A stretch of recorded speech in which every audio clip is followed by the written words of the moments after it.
로마서 1장 24절에서 32절 오늘 우리에게 주시는 하나님의 말씀입니다. 로마서 1장 24절에서 마지막 32절 한 목소리로 같이 봉독하겠습니다. 시작. 그러므로 하나님께서 그들의 마음의 정욕대로 더러움에 내려주사 그들의 몸을 서로 욕되게 하게 하셨으니 이는 그들이 하나님의 진리를 거짓 것으로 받고 피조물을 조물주보다 더 경배하고 섬김이라. 주는 곧 영원히 찬송하시리다. 아멘. 이 때문에 하나님께서 그들을 부러운 욕심에 내버려 주셨으니 곧 그들의 여자들도 순리대로 쓸 것을 받고 영리로 쓰며 그와 같이 남자들도 순리대로 여쓰기를 버리고 서로 향하여 음욕이 부릴 듯하네. 남자가 남자와 더불어 부끄러운 일을 행하여 그들의 그릇 때문에 상당한 도움을 그들 자신이 받았느니라.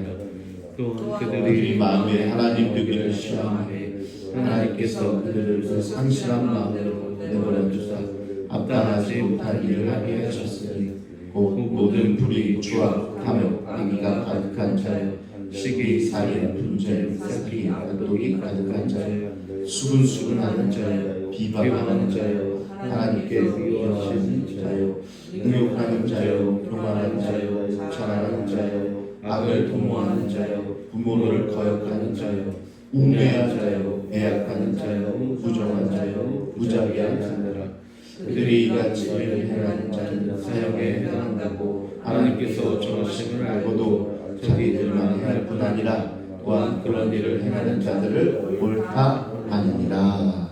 아멘. 사랑하는 성도 여러분 평안하십니까? 아멘. 우리가 지난주에 어제 하나님의 진노를 이야기하면서 하나님의 내버려 두심을 이야기했습니다. 우리 맛보기로 살펴봤는데 그 내버려 두심의 결과가 어떤 결과인지 우리 마지막 절에 보니까 사형이 해당한다.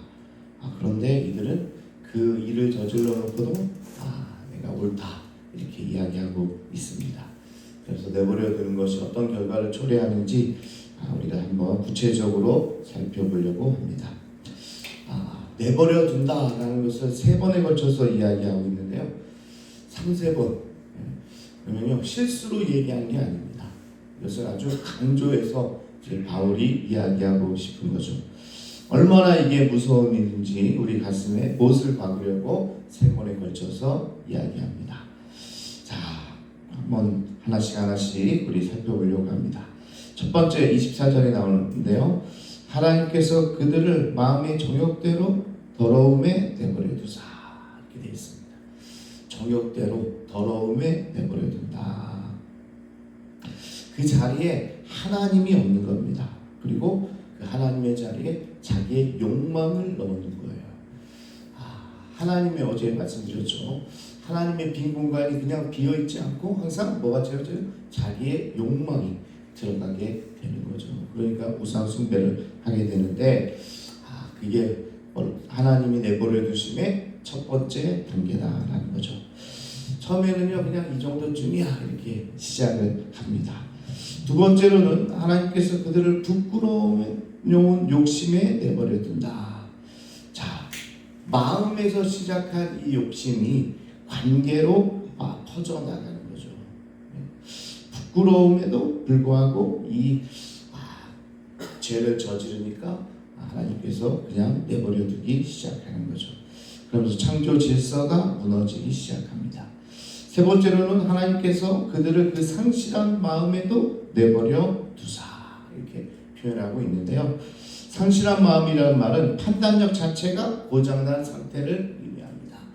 마지막에는요 자기가 옳고 그른지를 알 수가 없는 거죠. 아까 뭐라고 그랬어요? 마지막 절에 사망으로 가고 있고 사형받을 일을 하고 있음에도 아니다 우리는 지금 옳은 일을 하고 있다 이렇게 하니까 마지막에 내버려 두니까 이런 일들이 계속적으로 나타나게 되는 거죠.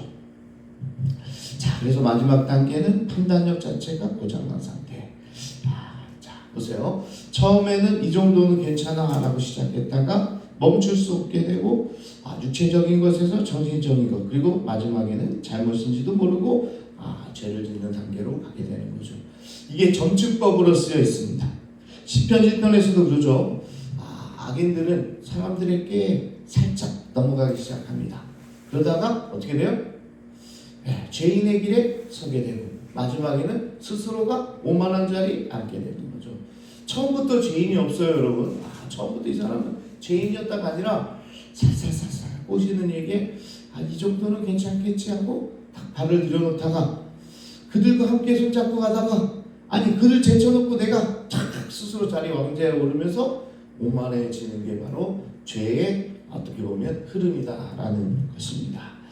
자, 이렇게 오늘 이 하나님의 내버려 두심도 처음에는 이 정도로 시작했다가 죄인지도 모르는 단계까지 가게 되는 거죠. 여러분, 제가 술을 저는 태어나서 입에 대보지 않았지만 술 취한 사람들을 이렇게 보게 돼요. 어떤 모임에 가게 되면 세상에 모임 같으면 이렇게 술 취한 사람들을 보게 되는데 완전히 그냥 이렇게 만취한 분들은 술 취한지 알죠. 그런데 이분이 술 취했는지 안 했는지를 참 구분하기 어려운 정도도 있어요. 그렇잖아요. 근데 어떻게 저는 구분하느냐? 이분이 술 취했다라고 느끼는 게 뭐냐면 저 개인적인 겁니다. 저 안 취했어요. 그럼 그때부터 취한 거예요. 어떻게 동의하시는지 모르겠어요. 어떤 분은 그러더라고요. 저 안 취했어요. 저 안 취했어요. 이러면서 말이 많아져. 그게 뭐예요? 그때부터 취한 거죠. 왜냐하면 자기가 취한지를 모르는 상태에 오는 거죠. 그에 취했다는 겁니다. 안 취했으면 내가 지금 조금 몸이 이러니까 여기서 내가 절제해야 되겠다 이렇게 할 텐데 모르는 거예요. 그래서 이런 분들이 중독에 빠지기 쉽습니다. 내가 지금 그런 상태인지 자가 인식을 못하는 거예요. 나는 괜찮아, 안 취했어. 이 정도는 나는 저는요 원래 주량이 세요. 이 정도는 저 안 취한 겁니다. 그게 취함으로 가는 시작이라는 거죠. 그래서 진짜 무서운 거는 취한 줄 모르는 게 가장 무서운 거죠. 이게 바로 내버려 두심의 무서움입니다. 자, 벼락을 맞으면 적어도 내가 벌을 받고 있다는 사실을 알 수 있습니다. 그렇잖아요. 살면서 무슨 고난이 탁 닥쳐왔을 때 우리 성도들 이게 어떻게 보면 경각심이죠. 내가 잘못 가고 있구나. 그럼 내가 여기서 돌이켜야 되겠다. 이 느끼는 거죠. 그런데 내버려 두심은 다릅니다. 내가 무너지고 있는 조차 모르는 거예요. 여러분도 보이죠. 어떤 분은 정말 하나님의 심판이 있고 하나님의 경계가 있는데도 불구하고 전혀 모르고 있는 사람들이 있습니다. 자, 이게 문제가 되는 거죠. 여기까지 듣고 여러분 혹시 저런 심하게 타락한 사람들의 이야기지 나랑은 상관없어 하는 분들도 계실 거예요. 나는 그래도 하나님께서 딱 말씀하시면 돌이킬 줄 알아. 이렇게 여러분 아니하고 있는지 모르겠는데 자, 오늘 한번 29절부터 31절까지 21가지의 죄 목록이 빼곡하게 나열되어 있습니다. 자, 뭐예요? 내버려 두심을 모르는 사람들의 현상입니다. 그래서 여러분들이 진단해 보세요. 내가 어디에 속해 있는지. 자, 여기에 뭐가 있냐 보니까 불의, 탐욕, 악의 이런 것들이 예상이 되죠. 이런 내버려 두심 모르는 사람들은 이렇게 될 겁니다. 그런데 목록이 계속 내려가다 보면 우리 얼굴이 빨개질 수밖에 없는 것도 조금씩 나옵니다. 슬슬 나오기 시작해요. 시기, 이런 것도 보세요. 분쟁, 사기, 수근수근 거리는 것, 비방하는 것, 교만한 것, 자랑하는 것, 부모를 거역하는 것, 또 여기 보니까 뭐예요? 무정한 것, 무자비한 것, 사랑을 베푸지 않는 것, 이것조차도 하나님의 내버려 주신 가운데 있다는 거예요. 저는 이렇게 이 말씀에 충격을 받았습니다. 하나님께서 내버려 두는 사람은 정말 저기 감옥에 가는 사람들, 우리가 볼 때 정말 흉악범들, 그런 사람들 하나님 포기하셨겠지, 내버려 두셨겠지, 이렇게 생각이 드는데 그게 아니라 뭐예요? 자비를 베풀지 않는 사람들조차도 하나님의 어떤 레이더 안에 있지 않는 거예요. 그냥 내버려 둔 사람이에요. 저는 충격을 받았어요. 이게요, 이교도들의 이야기가 아닙니다. 믿지 않는 사람들의 이야기 아니에요. 교회 안에서 우리 일상에서 너무나 쉽게 짓는 죄들이라는 거예요. 지난 한 주간 여러분 누군가를 뒤에서 험담한 적 없으십니까? 네? 혹시 험담한 적 있으신 분들은 손 내리세요. 왜요? 저부터 들어야 되니까. 야, 어떤 분들은요 또 카톡방에 기도 제목이라는 이름으로 그냥 이야기하는 사람도 있어요. 어떤 분이 기도를 해달라고 그러는데, 야, 저 사람 저랬대. 야, 기도 제목이야. 저 사람 망했대. 기도해달라고 그래서 퍼뜨리는 사람도 있어요. 참 조심해야 될 부분이죠. 우리가 중보기도 해야 되는 건 맞지만 중보기도 내용을 막 퍼뜨리고, 교회 일어나는 애들은 막, 근데 그 안에 그게 들어있는 거예요. 수근수근거리는 거. 그거조차도 하나님께서 내버려둔 자의 이 결과물이라는 사실입니다. 그래서 오늘 이 바울의 목록을 보니까 저부터도요, 야, 이건 내가 해당하지 않는데, 해당한데, 이런 마음에서 나도 그런 상황 가운데 있는 거 아니야. 그래서 우리의 위선을 정면으로 찌르는 말씀이 오늘 말씀이다라는 겁니다. 성적 타락이 우상 숭배라면 끝없이 더 가지는 탐심도, 남을 깎아내리는 교만도 다 본질적으로 똑같은 이 우상 숭배에 들어간다. 뭐 폭행, 살인, 뭐 이런 성적인 거 이런 것뿐만 아니라 자비를 베풀지 못하는 것도 똑같다는 거예요. 그래서 정말 우리가 경계해야 돼. 혹시나 내 모습 가운데 자비가 사라졌다면, 야, 하나님의 어떤 은혜 밖에 있지는 않는가 좀 돌아볼 필요가 있는 거죠. 그래서 이 고난 주간은요, 피해갈 수 있는 사람이 아무도 없어요. 나 정도 신앙생활한 사람들은 그냥 부활절만 맞아. 아니에요. 다 십자가 앞에 무릎 꿇어야 됩니다. 기도하면서 나가야 돼요. 어느 교회 한 여집사님이 다른 집사님을 몹시 시기했습니다. 이분 괜찮은 분인데 그냥 저 집사님만 보면 화가 막 나고 그런 거예요.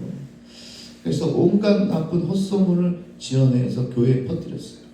기도 제목이라고 그러면서 한 집사가 구역을 망가뜨린다고 막 그러면서 이게 어떻게 기도 제목이 됩니까? 하여튼 막 퍼뜨렸습니다. 결국 억울한 누명을 쓴 그 상대 집사님은 견디지 못하고 눈물을 흘리면서 교회를 떠나게 됩니다. 시간이 흘러가지고 이 소문을 퍼뜨린 집사님이 은혜를 받았어요. 그리고 자신의 죄를 돌아보기 시작했습니다. 내가 얼마나 나쁜 사람인가. 그래서 목사님을 찾아가 눈물로 회개를 했습니다. 목사님, 제가 이런 죄를 지었는데 어떻게 해야 됩니까? 회개하세요. 그랬더니 눈물로 회개를 했어요. 그런데 여기서 끝나는 게 아니라 목사님이 이상한 숙제를 하나 주셨어요. 여기서 끝나면 안 되고 숙제 한 가지를 하셔야 됩니다. 그래서 그래요, 그게 뭐죠? 그랬더니 집사님, 시장에 가서 닥터를 한 움큼 뽑아다가 온 동네에 뿌리고 다시 자리로 오십시오. 이게 뭔 숙제가 그래? 그래서 시장에 가가지고 닥터를 뽑아가지고 움큼 씌워가지고 온 동네에 싹 뿌리고 다시 돌아왔어요. 이제 목사님이 그러는 거예요. 이제 동네를 돌아다니면서 그 닥터를 남김없이 주워 오세요. 지금 뿌렸던 거 다 주워 오세요. 야, 그런데 바람에 날아간 닥터를 어떻게 다시 줍습니까? 겨우 몇 가닥만 겨우 쥐고 돌아선 집사님에게 목사님이 무겁게 말씀하십니다. 집사님, 회개하셨으니까 주님께서 집사님을 용서하셨을 거예요. 그러나 집사님이 무심코 퍼뜨린 그 말로 인해서 한 자매의 영혼에 남긴 상처는 결코 다시 주워 담을 수 없습니다. 그 이야기를 하셨대요. 하나님을 마음에 두지 않을 때 시기와 수군거림이 입에서 거침없이 쏟아지고 그 말 한마디로 인해서 바람에 날리는 닭돌처럼 퍼져나가 한 사람의 인생을 송두리째 파괴할 수 있는 거예요. 하나님이 내 입에 간섭하지 않으시면 내 혀가 얼마나 무서운 흉기가 되는지 모른다는 거죠. 우리가 그냥 우습게 생각하는 이런 죄들도 어떻게 보면 한 사람이 영혼을 파괴할 수 있기 때문에 이런 죄의 결과가 하나님의 내버려 두신 가운데 나타나는 거다라는 겁니다.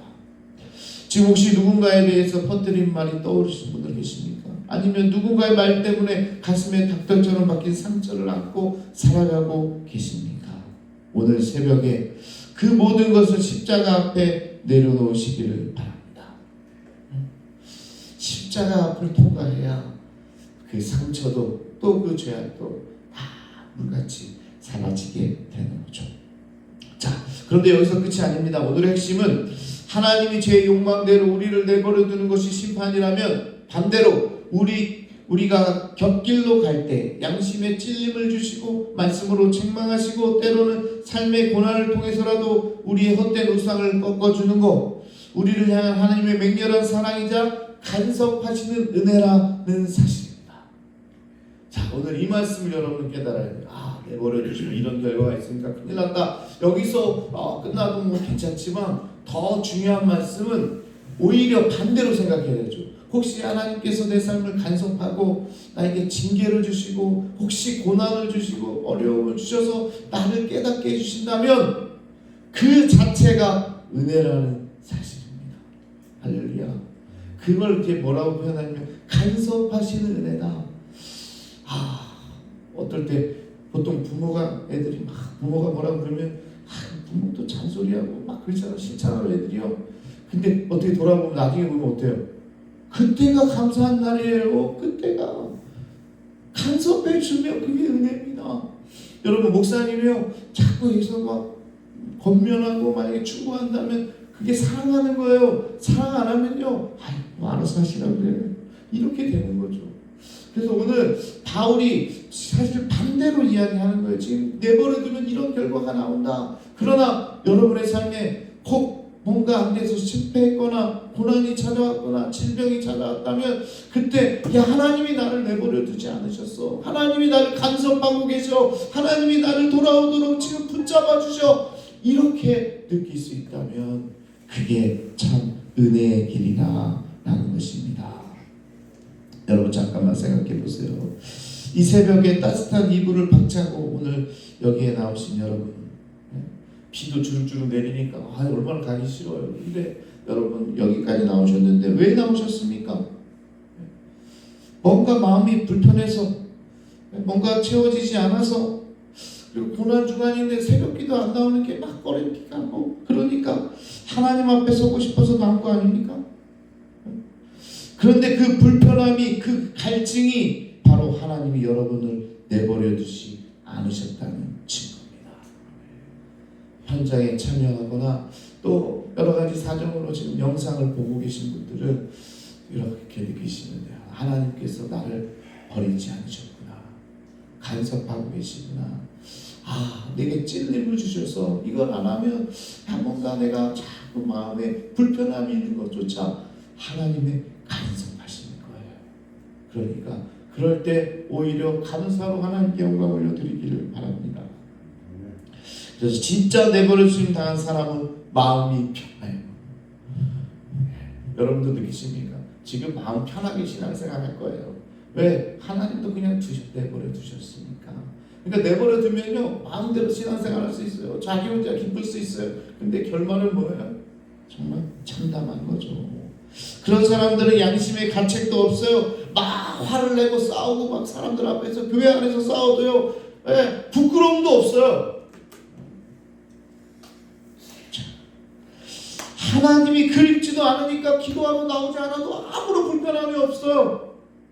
예배 안 나와도 아무런 불편함이 없어요. 새벽 기도 나올 생각은 전혀 안 합니다. 무감각해지는 거죠. 그런 사람들 하나님 내버려 두신 거예요.